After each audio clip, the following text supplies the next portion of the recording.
예, 안녕하십니까. 장달령 변호사입니다. 즐거운 주말을 하루 앞둔 금요일 저녁입니다. 다들 어떻게 지내십니까?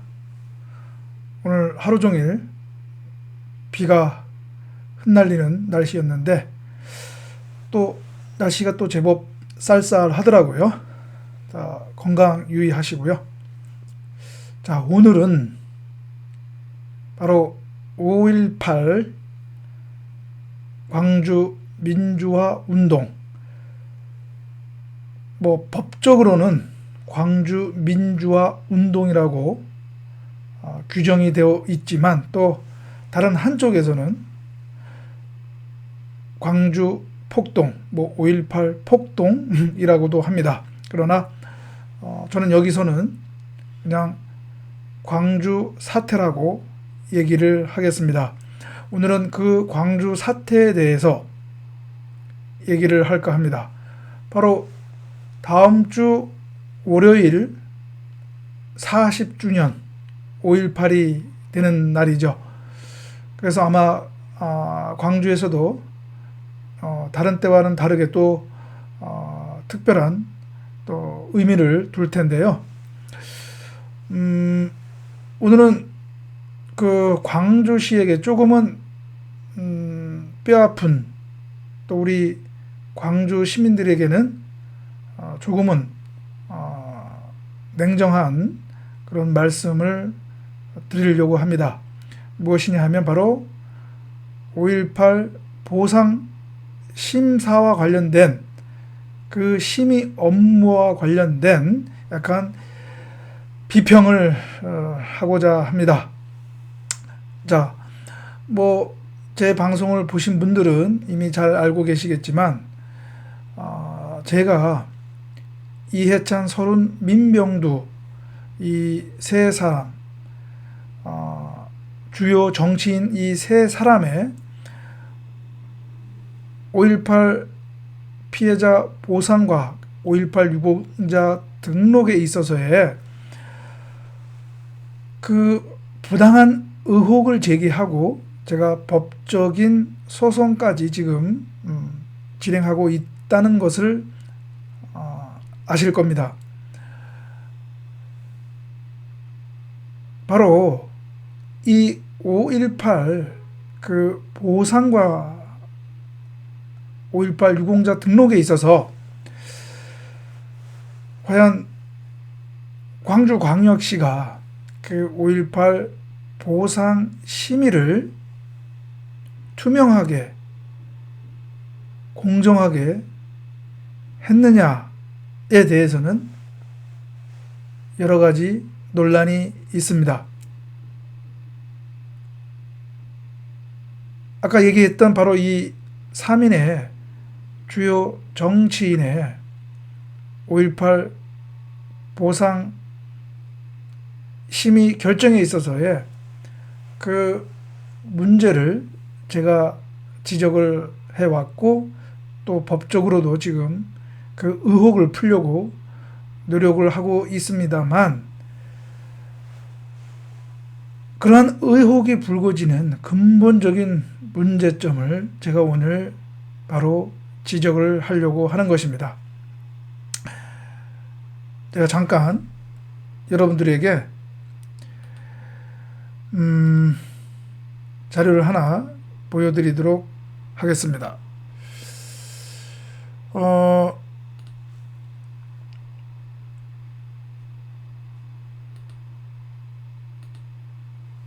예, 지금 여러분 화면 영상에 하나 이제 서면 그 일부 내용이 보이실 텐데요. 바로 이것은 뭐냐? 제가 광주광역시장을 상대로 해서 이해찬 등 이 3인의 이 5.18 보상 심의와 관련된 자료의 공개를 청구하는 행정심판에서 광주광역시가 행정심판위원회에 제출한 답변서의 일부입니다. 제가 광주광역시에 공개를 요구한 자료 중에 하나가 무엇이냐 하면 이 5.18 피해자 보상, 광주 사태 때 이유야 어떻든 경위 어떻든 무고하게 피해를 당하신 그분들의 보상과 관련해서 그 피해 보상과 관련해서 그 보상 심의를 하는 그 심사 기준, 그것을 공개해 달라고 했는데 광주광역시는 그것을 거부를 했었습니다. 그래서 제가 행정심판에서 그것을 포함한 관련된 자료의 공개를 요청했는데 행정심판위원회 그 행정심판 과정에서 광주광역시는 어떠한 답변 내용을 했느냐, 그 심사 기준과 관련해서 다음과 같이 답변을 했습니다. 여러분 아마 화면에 지금 보이시죠? 청구인, 바로 저를 얘기합니다. 청구인이 공개 청구한 5.18 민주화운동 관련자 심사 기준 관련 규정 및 자료는 매 회차 보상심의위원회 회의에서 심사 기준 등을 논의하는 것이지 따로 문서로서는 존재하지 않습니다. 이 얘기는 뭐냐면 결국은 일관된, 즉 보상 신청한 사람이 과연 보상을 받을 자격이 있는지를 심사하는 데 있어서 일관된 어떠한 심사 기준이 있는 것이 아니라 그때 그 보상심의위원회에서 임의적으로 정한 그런 기준에 의해서 결정을 했다는 것입니다. 이 광주광역시의 이 답변에 따르면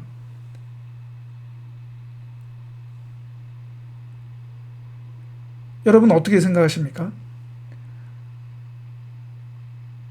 국민의 혈세를 재원으로 해서 그 피해자에게 보상금 등 경제적 지원이 이루어지는 그 심의에 있어서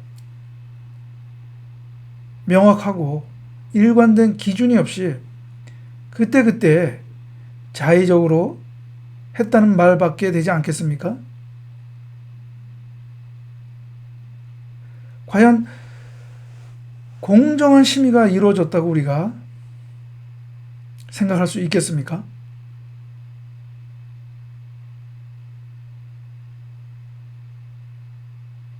저는 광주광역시의 답변 믿지 않습니다. 왜냐?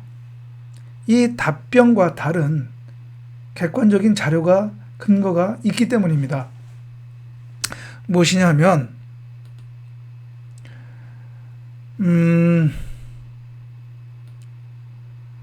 제가 하나 말씀드리겠습니다. 예, 이것은 제가 심판 청구서에 첨부했던 자료 중에 하나인데요. 이미 2010년 한겨레신문 관련 기사에서는 광주광역시가 이 5.18 보상과 관련한 심사 기준을 제정을 해서 이미 오래전에 제정을 해서 지금까지 총 7차례의 심사가 있었는데요. 그때에 적용될 심사 기준을 제정을 했고, 그리고 2010년경에는 이 심사 기준을 대폭 완화하는 결정을 해왔다는 것, 이것이 바로 이 기사의 내용입니다. 자, 그렇다면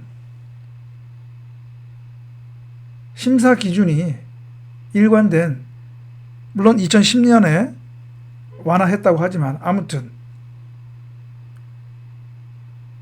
하나의 심사 기준이 있었다고 봐야 되죠. 그렇게 볼 수밖에 없는 것이죠. 그런데 광주광역시는 문서로된 심사 기준이 없었고 그때마다 보상심의위원회에서 자의적으로 해왔다라고 답변을 했습니다. 믿지도 않지만 이것이 정말 사실이라면 이거 더 큰 문제가 아니겠습니까? 일관된 심사 기준 없이 보상심의위원회가 그때 자의적으로 보상심사 업무를 해왔다는 것밖에 되지 않겠습니까?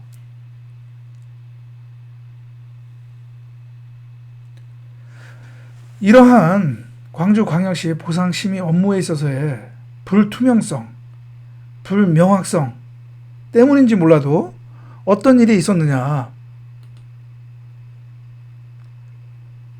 바로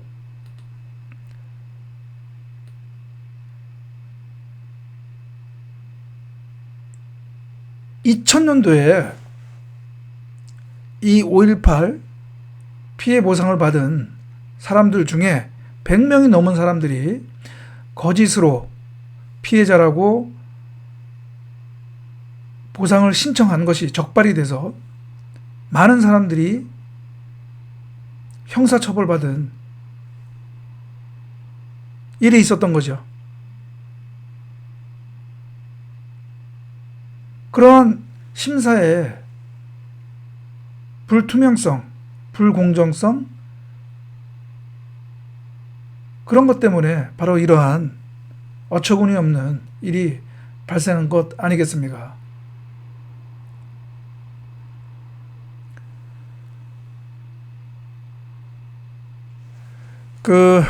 그래서 제가 보충 서면에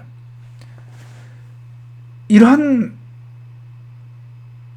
근거들이 있으니까 이 문서화된 심사 기준이 없다고 하는 광주광역시의 답변은 믿을 수 없다라고 했던 것이죠.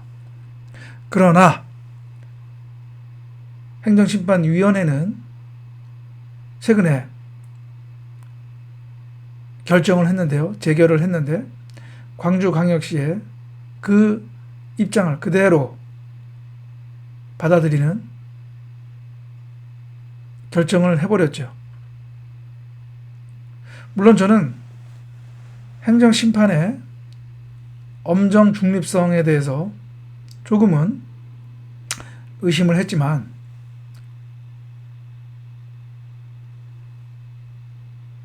행정심판법에 행정심판 청구서를 접수한 날로부터 60일,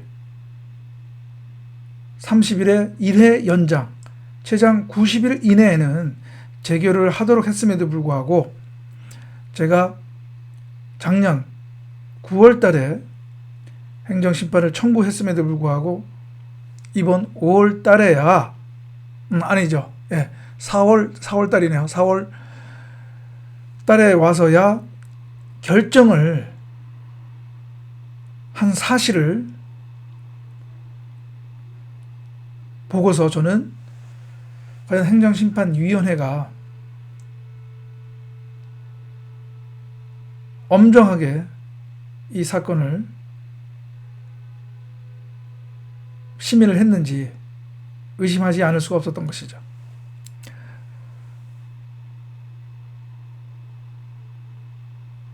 제가 마지막으로 얘기를 하고 싶은 것은 바로 이것입니다.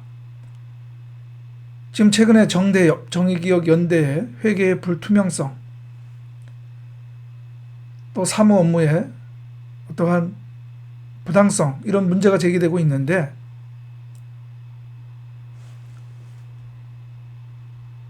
그러한 의혹이 제기되는 그 근원에는 어떠한 문제가 있느냐? 바로 외부의 감사나 그러한 감시 없이 그러한 사업을 독점적으로 해 왔다는 것이죠.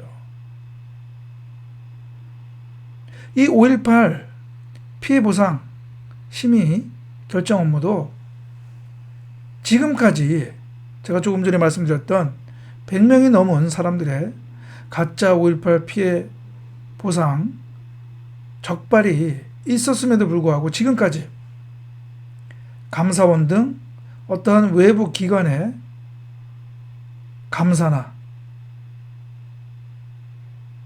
검토가 없었다는 것이죠. 그러한 어떻게 보면 독점적이고 폐쇄적인 그런 5.18 보상 심의에 있어서 그러한 문제 때문에 이러한 5.18 보상에 있어서의 일부 정치인들의 과연 5.18 피해 보상이 맞는 것인지, 그 5.18 피해 보상을 그들이 받을 자격이 있는 것인지, 거기에 대한 논란이 제기될 수밖에 없는 것이죠. 5.18 보상법은 5.18로 인해서 직접 피해를 입은 자에 한해서 입은 자에게 피해 보상을 하도록 되어 있는데, 이 세 사람은 5.18 당시에는, 광주 사태 당시에는 광주의 현장에도 없었고 이 광주 사태로 인해서 피해를 받은 사람도 아니라는 것이죠.